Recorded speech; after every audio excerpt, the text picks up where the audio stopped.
안녕하세요. 히스토리 북스토리 조통입니다. 오늘은 한원구의 역사논설, 역사와 책임에 대해서 알아보겠습니다. 부제가 바로잡지 못한 역사는 반복된다입니다. 2014년 12월 22일 한겨레의 통합진보당 해산과 관련된 글을 1년간 쓴 글 10편의 모음집입니다. 이 시점은 2012년 12월 19일 날 새누리당 후보 박근혜가 이제 대통령에 당선된 이후 2년차에 해당하는 기간이었는데 그 기간 동안에 부정기적으로 쓴 글을 모았던 거죠. 그런데 왜 지금 이제 13년 전의 책을 지금 돌아보느냐 얘기를 하자면 그 시절에 혼란스러웠던 역사가 지금도 반복될 뻔했었고 간신히 바로잡은 이 역사 때문에 이 책 내용을 다시 한 번 더 열어볼 필요가 있다 이런 생각이 들어서 여러분들께 이 책을 소개하게 됐습니다. 신문사의 논설을 잘 열어보면 이 10편의 글을 볼 수도 있습니다만 신문사에 나왔던 내용들을 첨삭하고 보완하고 수정해서 책으로 냈기 때문에 책이 더 훨씬 완성도가 높겠죠. 그래서 책을 한번 읽어보기를 권해드리는 겁니다. 이 짧았던 기간인 2년이라는 세월, 2012년부터 2014년 동안 정말 엄청나게 큰 사건들이 우리 기억에 아주 쓰라린 기억으로 자리매김을 하고 있는 기간이기도 합니다. 정말 아픔과 고통이 넘쳐나는 시간이었죠. 박근혜나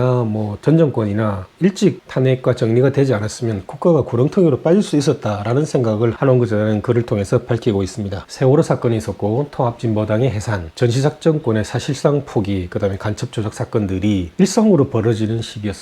그래서는 안 되는 시기였거든요. 2012년 14년도는 백주대낮에 있어서는 안 될 일들이 연속적으로 벌어지는 이런 안타까운 시절이었습니다. 지금도 마찬가지인가요? 여하튼 12, 13년 전에 이런 사건들이 있었고 지금도 큰 틀에서는 그걸 만들려고 하는 사람들은 변함이 없다는 사실을 느끼고 보면 안타까운 일들이었다는 생각은 예나 지금이나 변함이 없습니다. 이 시점에 저는 여러 생각을 했었거든요. 그 중에 가장 큰 의문은 역사는 발전한다고 들었는데 왜 우린 자꾸 뒤로 가는 느낌이 드느냐 이거였습니다. 사회가 발전하고 경제는 후퇴하진 않으니까 윤리적으로 한층 높아진 의식이 시스템화되고 자리를 잡으면 정치, 경제, 사회, 문화 전반적으로 상호 견제가 완벽하게 이루어져서 안정된 구조물이 탄생하듯이 사회는 꾸준히 안정돼 간다고 봤거든요. 그런 세상에서 보통 사람들이 걱정 없이 편안하게 유토피아의 건설에 자연히 빨려 들어가지고 완성된 사회를 이룬다 이렇게 생각을 하고 있던 저로서는 좀 안타까운 생각이 들던 시기였습니다. 깨어있는 사람들이 이제 눈을 부릅뜨고 관리 감독을 하지 않으면 역사는 후진할 수 있었고 또다시 피를 볼 수도 있다는 생각이 들어가지고 잠을 못 이루던 시절이었습니다. 그때 강연도 많이 갔었고 여전히 예전처럼 총칼이나 법이라는 이름으로 감옥에 수두룩하게 사람을 보내는 사건들이 막 벌어지는 것을 보고 매체에 대한 관리 감독도 강화되는 걸 보면서 사람들의 의식 수준이 높아지기 힘들었던 시기이기도 합니다. 지금도 그런가요? 여전히 제도권의 각종 법률과 제도를 악용해서 탄압을 가하는 방법도 수준이 자꾸 높아지고 있어가지고 최근에는 민형사소송이라든지 압류 고소고발을 통해 가지고 법주를 끊어놓는 일이 비일비재하고 기소권을 남발해가지고 정치권에 보복을 가하는 형태는 예나 지금이나 변함이 없는 것 같아서 안타까운 심정으로 이 리뷰를 쓰고 있습니다. 한원구 교수는 한국의 현대사학자 또는 지금사학자입니다. 현대사학자라는 얘기죠. 시대를 직접 살아가면서 과거와 지금을 이어주는 역할을 하는 저자이자 작가이자 교수이기도 하죠. 서울대학교와 대학원에서 국사학을 전공했고 미국 워싱턴 대학에서 박사학위를 받은 아주 수준 높은 사학자죠. 국정원 과거사소속위원 소속으로 일을 하면서 국정원 과거사의 진실규명에 대해서 개입을 해가지고 발전위원으로 민간위원으로 활동했던 이력이 있는 분입니다.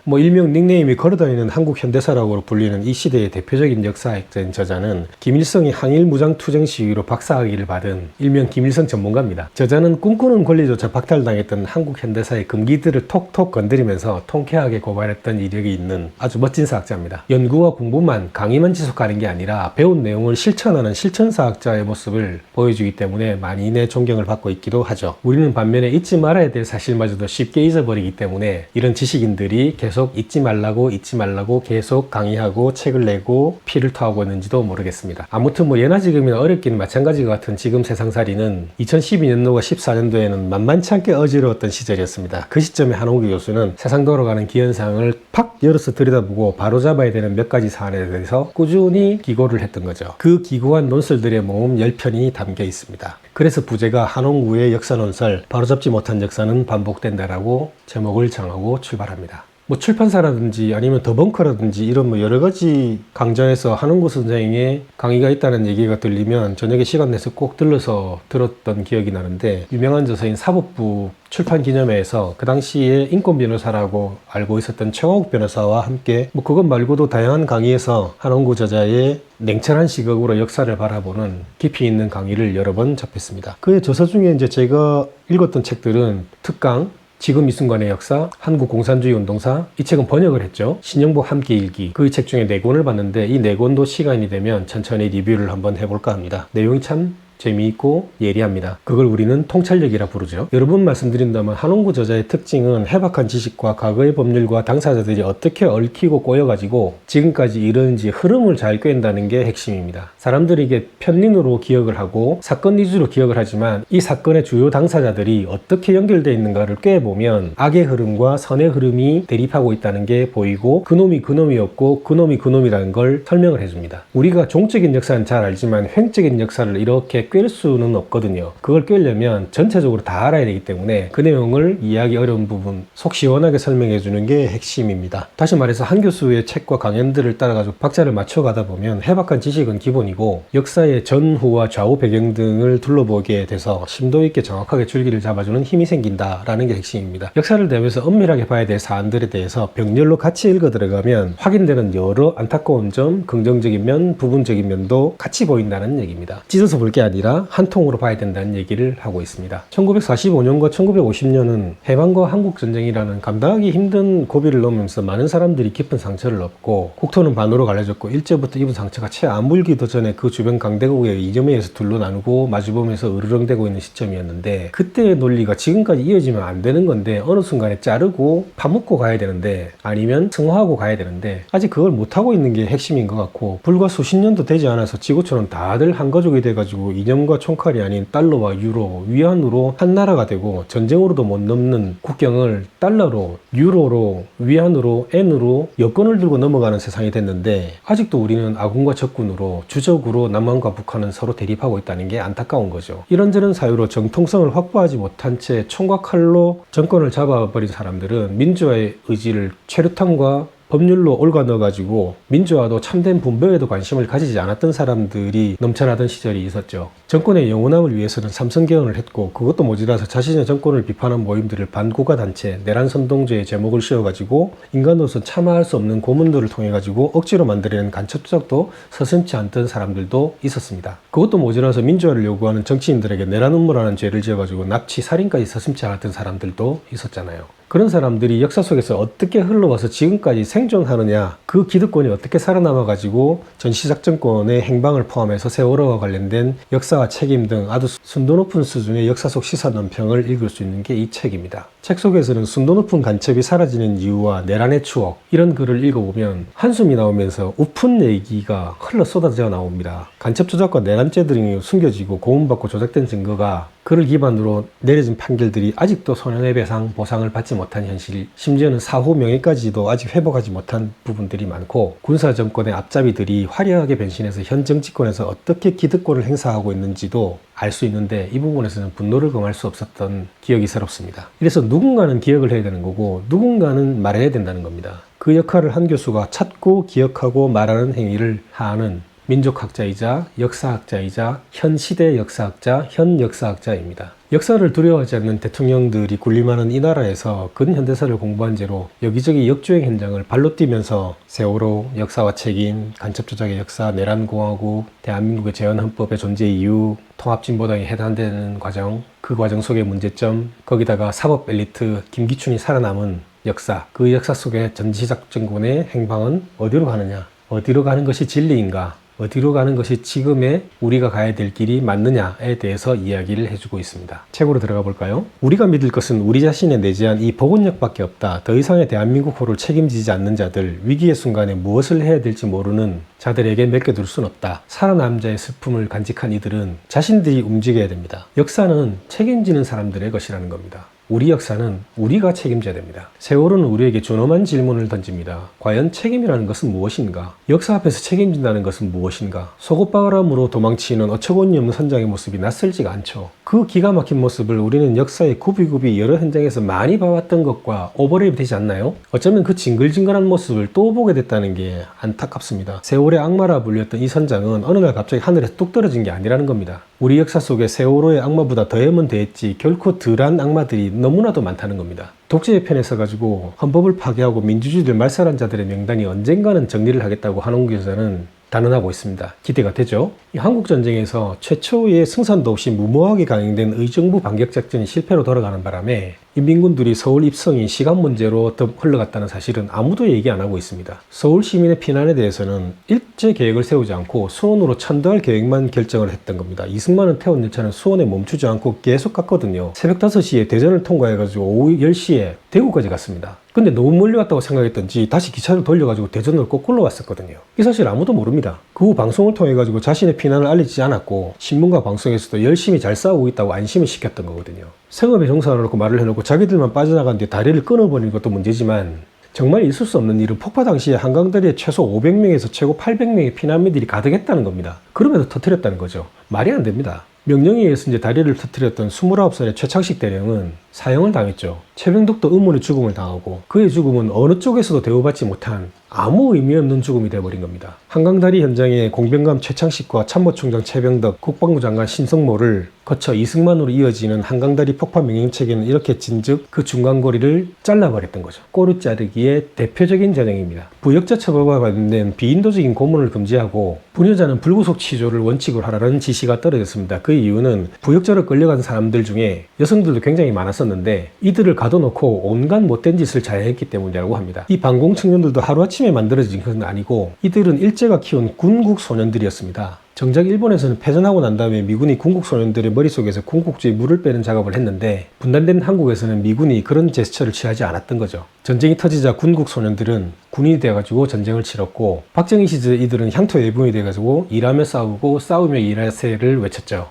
병영국가 건설하고 유신과업의 수행에 앞장섰던 겁니다. 그렇게 열심히 땀 흘리고 총 쏘고 산업역군으로 일했지만 그들은 아직도 편안한 노후를 보내지 못하고 있습니다. 왜 그럴까요? 이게 다 흐름을 보면 존재 이유가 있습니다. 김주열 체류탄 사망사건의 지시자인 마산경찰서 경비주임 경위 박종표는 일제의 악질 헌병 출신입니다. 헌병보조원으로 활동하면서 반민특위 처벌 대상자였기도 하죠. 악질 고등경찰 노특수리 반민특위 습격사건으로 풀려난 것과 동일한 인물입니다. 지금 대한민국을 지배하는 수많은 마피아 집단들이 다 여기서 파생한 거거든요. 정부 부처 개수만큼이나 많은 관료 출신 마피아들을 하나하나 따질 수 없어가지고 싸잡아가지고 관피아라고 하죠. 각지각층에서 마피아가 돼가지고 빨대를 하나씩 꽂고 설계 변경을 하고 노후 수명을 연장하고 규제를 완화하고 서로서로 정관예우를 통해가지고 밀어주고 땡겨주면서 오순도순 사이좋게 대한민국을 말아먹었죠. 다 밟아버릴 줄 알았던 빨갱이들이 나타나가지고 정의와 분배의 정의, 민주화를 요구하는 사람이 나타나기 전까지. 그래서 여러 시민단체들이 돈의 흐름, 권력의 흐름, 합리적인 의사결정, 합리적인 자금 결정 등을 눈을 부릅뜨고 지켜봐야 된다는 이유는 여기에 있습니다. 친일파들은 일본과 친했고 일본을 위해서 일했을지는 몰라도 일본의 보수 세력이 본류가 가진 살벌할 정도로 무시무시한 도덕성, 희생성은 전혀 배우지를 못했다는 게 현실입니다. 그것은 지주에게 필요한 것이지 마름에 요구되는 덕목이 아니었고 사냥꾼이 가져야 할 자세지 주구나 앞잡이들이 가질 이유는 없었던 거죠. 우익이라고 하면 당연히 민족을 앞세워야 되는데 이 땅의 자치 우익들은 3.1절에도 성조기를 들고 나오는 부류입니다. 저자가 여러 번 강조하지만 한국의 진보는 원래 진짜 보수였습니다. 대한민국의 안보와 남북관계를 생각할 때 간첩 난파가 격감한 것은 크게 환영할 일이지만 방첩 일선의 대공수사요원들로서는 직업의 안보에 빨간불이 켜진 것과 같았습니다. 이 자신의 존재 이유를 분명하게 하기 위해서는 간첩이 반드시 필요했거든요. 만약에 북에서 오지 않는다면 없던 간첩도 만들어내야 했습니다. 1960년대까지 간첩 사건들을 보면 더러 불순물이 섞여 있기도 했는데 대부분 순도 높은 진짜 북한산 간첩이었던 거에 반면 1970년대에 접어들면서 제1동포, 납북어부, 유학생 간첩 등 메이드 인 재팬, 메이드 인 차이나, 메이드 인 사우스 코리아의 순도가 팍팍 떨어지거나 짝퉁 간첩들이 넘쳐났습니다. 대부분 그 사람들은 무죄 판결을 받거나 명예회복을 했죠. 우리가 이제 반드시 기억해야 될 내용은 한 마리의 간첩이 나오기 위해서는 수많은 자들의 팀플레이가 있어야 한다는 점입니다. 비단 중앙정보부, 안기부만 있는 게 아니고 언론이 받쳐주고 검찰이 법률적으로 포장을 해주고 판사가 고문당했다는 호소에도 바짓가랭이나 윗옷을 한번 걷어 올려보라는 얘기도 하지 않아야 된다는 게 믹스돼야 된다는 겁니다. 생각보다 간첩 만들기는 어렵거든요. 우리 사회 시스템이 총체적으로 조작의 한 부분을 맡아가지고 팀플레이를 하면서 간첩을 만들어 왔던 거라고 합니다. 도대체 이 재헌헌법을 누가 만들었길래 다른 자본주의 국가에서는 찾아볼 수 없는 조항들이 많이 있습니다. 그 존재만으로도 사회주의 국가에 가까운 성격을 갖게 하는 조항들이 많이 들어 있습니다. 혹시 재헌헌법을 좌파들이 만들어서 만드는 것일까요? 그렇지 않다고 합니다. 좌파는 50선거를 거부하면서 대한민국 정부 수립에 참여하지 않았고 중간파인 백범 김구 선생 정책을 따라가지고 남북협상에 참가해서 중간파들도 자리에 없었고 재헌헌법은 모두 우파들이 모여서 만들었거든요. 이익분배 균정권을 재헌헌법에 집어넣을 것을 주장했던 세력은 이승만의 직계라고 얘기할 수 있는 대한노총과 관련된 인물들이었습니다. 앞서 말씀드린 것처럼 1970년대 이후에 간첩 조작이 늘어난 것은 아이러니하게도 북한이 간첩을 너무 안 내보냈기 때문입니다. 간첩 침투는 엄청난 고비용 저효율 프로젝트였던 거죠. 그런데도 북한 당국은 남쪽도 마찬가지였지만 추구를 하고 간첩을 침투시켰죠. 특히 베트남 전쟁의 분위기 속에서 북한 당국은 대단히 공세적인 대남 전략을 펼쳤던 사연도 있었습니다. 베트남전이 간첩의 전략적인 운용에 큰 영향을 했다는 것도 이번 기회에 알게 됐습니다. 그런데 사실 따지고 보면 대한민국이 처한 국제 환경에서 진짜 문제가 될 수 있는 간첩은 바로 우리 주변에 득실거리는 우방국들의 스파이입니다. 북한 간첩과 적국들의 간첩에 매달려온 한국 법체계로는 이들을 막아낼 수가 없거든요. 여전히 대한민국은 간첩들의 천국입니다. 간첩 때문에 간첩을 잡지 못하는 아이러니한 현상이 벌어지고 있다는 겁니다. 스파이를 잡아야 되는데 간첩만 만들고 앉아 있었으니까요. 저자는 얘기합니다. 독립운동이라는 것이 어디 경치 좋은 곳에 소풍을 가는 게 아니라 목숨까지 걸어야 되고 가족 전체의 명운을 걸어야 되는 아주 위험한 프로젝트라는 겁니다. 만약 독립 후에 그들의 삶이 어떻게 달라질 수 있는가에 대한 확신을 주지 못했다면 농민들이 독립운동에 광범위하고 적극적으로 가담하지는 않았을 겁니다. 농민들의 참여는 소작료를 조금 낮춰주는 정도로 끝낼 수 없는 일이었거든요. 일본인 지주의 땅을 비롯해서 조선인 지주의 땅까지 나눠주는 약속은 불가피했던 겁니다. 적어도 땅이 없는 농민들에게 독립이 되면 어느 정도 땅을 나눠주겠다, 토지개혁을 하겠다는 약속을 해야 그분들의 지지를 이끌어내고 도움을 받을 수밖에 없었던 건 지극히 현실적인 현상이었습니다. 그래서 독립이 되고 1945년에서 50년 사이에 토지 분배는 독립운동과 연결되어 있다고 보셔야 됩니다. 김정자 사건의 재판부의 일원이 이명박 정부의 국무총리를 지낸 김항식이고 김호자 등 무수한 제1동포 간첩을 만든 사람이 박근혜 대통령의 비서실장 김기춘입니다. 이것이 대한민국 사법 엘리트의 현 주소입니다. 그놈이라는 거죠. 1940년에 광복군이 재건될 때 무기도 중국 정부가 대주었고 훈련도 중국 정부가 시켜줬고 밥도 중국 정부가 먹여줬습니다. 광복군이 활동할 수 있는 지역도 당연히 중국 땅입니다. 중국 정부 입장에서는 광복군에 대해서 전시작전권을 행사하였던 건 당연한 일일지도 모르겠습니다. 3년간의 끈질긴 교섭 끝에 중국 정부는 1944년 9월 마침내 9개 준성을 폐기한다는 결정을 내렸습니다. 남의 땅에서 남의 돈으로 군대를 꾸려야 할 공공한 처지였지만 대한민국 국군은 외국의 작전 지휘를 받아야 된다는 것을 치욕으로 여겼다는 겁니다. 남의 땅에서 독립운동하면서도 우리는 전자권을 뺏기지 않았는데 우리나라에 들어오는 외부 세력들이 전시작전권을 가져간다는 게 말이 됩니까? 자존심도 없습니까? 한국의 엘리트 집단은 남다른 생명력을 과시해왔습니다. 신라에서 고려로, 고려의 조선으로, 조선에서 일제시기로, 일제시기에서 해방으로, 군사독재에서 민주화에 이르기까지 그 숱한 상황 변화에도 한국 엘리트 집단의 분류는 단절된 적이 한 번도 없습니다. 그 끈질긴 생명을 자랑한 한국 엘리트 집단의 역사에서 적어도 현대에 들어서는 사법 엘리트가 가장 끈질긴 생명력을 자랑하면서 엘리트 집단 중에서도 중핵을 설정해왔다고 해도 과언이 아닙니다. 한홍구 교수가 13년 전에 이 얘기를 했는데 지금 2025년 하나도 달라진 게 없습니다. 하지만 이번 정권에서는 그 변화를 시도하려고 하고 있습니다. 어디까지 할지는 모르겠습니다만 기대를 한번 해보시죠. 박근혜 대통령의 당선으로 한국 민주주의가 유신시대로 후퇴한 건 아니냐라는 이야기가 많이 나왔습니다. 그러나 박근혜 정권의 작전지휘권 전환 포기는 유신을 넘어서 만주국 시절로 회귀한 건 아닌가라는 우려가 더 가열찼습니다. 박정희는 비록 만주군 출신이었지만 자주국방을 표방하면서 작전지휘권 환수에 큰 노력을 기울였었던 건 사실입니다. 근데 왜 그 얘기는 안 하는지 모르겠습니다. 그 당시에 국방부 장관이고 참모총장이고 하는 자들은 그런 배신도 없는 똥별을 달고 있는 자들입니다. 박근혜와 박정희 사이에는 중대한 차이점이 있는데 박정희는 그 자신을 최고 군사 전문가였지만 군사 문제에 있어서는 백치에 가까운 박근혜는 참모총장 출신들에 둘러싸여가지고 군피아들의 호객 노릇만 하고 말았죠. 박정희가 심혈을 기울였던 자주국방은 이제 엄청난 방산비리의 온상이 되고 육방부라고 불리는 육해공군의 균형 있는 발전, 그 대신에 미군의 바지가랭이만 자꾸 붙들고 늘어지는 막대한 국방 예산을 낭비하고 있습니다. 주한미 8군 사령부로 1975년 유엔군 사령부가 해체될 당시에 마지막 유엔군 사령관을 겸했던 리처드 스틸웰은 한국의 작전 지휘권이 미국에 넘어간 것을 지구상에서 가장 경이로운 주도권 양도라고 평가하고 있습니다. 미국은 한국군 장성들, 특히 일부 일본군 출신의 장성들의 지휘 능력을 믿지 못했고 이승만이나 박정희 같은 독재자들이 국내의 어려운 상황을 대북 군사도발을 통해서 모면하려고 하는 불장난을 하지 않을까 우려했기 때문에 주지 못했던 겁니다. 최근의 사태를 보면 미국의 우려가 틀린 게 아니라는 게 입증이 됐죠. 지식인들은 이미 판의 구조를 알고 있었죠. 적대적 의존관계는 양극단 체계의 극단을 서로 돕고 있습니다. 위기에 봉착할 때마다 이 위기를 극복하는 방법으로 반정부, 반체제 인사들을 이데올로기적인 적으로 범죄해서 그들의 인권을 박탈했고, 심지어는 총을 쏴달라고 돈을 주기도 하는 이런 웃지 못하는 일도 벌어졌습니다. 그래서 진실이 중요한 겁니다. 노래 우리의 소원은 대한민국 정부 수립 직전인 1947년 서울에서 발표된 노래입니다. 조선민주주의 인민공화국에서는 우리의 소원은 통일이란 노래는 원래 독립, 본래 가사는 이 목숨 바쳐서 통일이 이정성 당에서 통일로 바뀐 겁니다. 김정은이 2016년 금지곡으로 지정하는 바람에 김정은이 우리의 소원은 통일이 아니라 강성대국이 되는 거라고 교시를 하면서 금지곡이 됐죠. 그러나 2018년 문재인 정부 시절의 평양 공부 당시에 레드벨벳이 부르면서 흐지부지 돼서 지금 부르고 있다고 합니다. 반국가 단체나 반정부 단체라는 개념의 경계선이 허물어지면 그때야 비로소 참된 민주주의와 평화가 정착된 것이라고 볼 수 있을 것 같아요. 언제쯤 우리나라에서는 반국가 단체, 반정부주의라는 단어가 없어질까요? 그게 없어지면 참된 민주주의가 도래했다고 보시면 됩니다. 최근에 일련의 사태를 보면서 한강 인도교 폭파되던 시점과 세월호, 이태원, 오송으로 이어지는 참사들이 지속되면서 진짜 역사는 발전하고 있는 건지, 아니면 우리 삶은 조금이라도 나아진 건지, 우린 조금 더 안전해진 건지, 아니면 달라진 게 없는지, 아니면 더 나빠지는 게 아닌지라는 의문이 들기도 합니다. 마오쩌둥의 아들 마오아닝은 한국전쟁에 참전해가지고 1950년 11월 25일 날 레이팜탄에 의해서 사망하게 됩니다. 북한에 있는 중국 인민군 열사능원에 안정돼 있는데, 중국이 절대로 마오쩌둥의 아들이 북한 열사 무덤에 있기 때문에 북한을 절대로 포기하지 않을 거라는 말도 있습니다.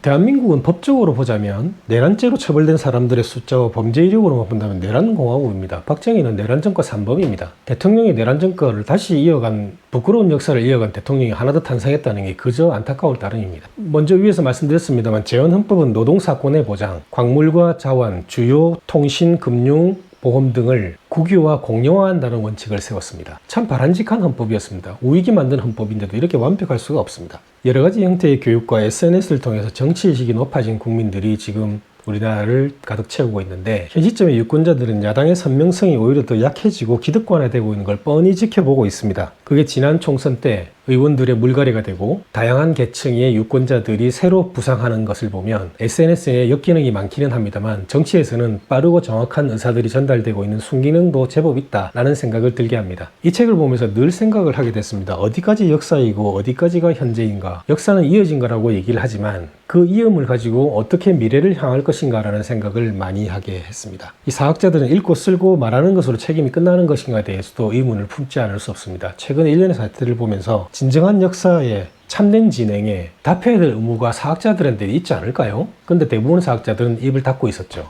역사 속에 살아가는 사람들은 어디까지 역사에 개입을 해야 되고 어디까지 역사를 써야 되냐 하는 수위 조절 문제는 영원한 숙제인 것 같습니다. 정의감에 불타는 사람만 남태령에 가야 되나, 헌법재판소 앞에 가야 되느냐, 광화문에 나가서 촛불을 들어야 되느냐, 역사를 쓰는 사람과 역사를 이끌어가는 사람과 역사에 흘러가는 사람들의 수위 조절이 필요한 지금인 것 같습니다. 이렇게 한홍구 저자의 역사소설 역사와 책임을 들어봤습니다. 12년 전, 13년 전에 나온 책임에도 불구하고 지금 달라진 게 별로 없어서 지금 읽어도 세상이 흘러가는 데에 대해서 트래킹을 하기에는 충분한 책인 것 같습니다. 역사학자이자 현시대학자 한홍구 선생, 좋은 책을 많이 기대하겠습니다. 히스토리 북스토리 조통이었습니다. 감사합니다.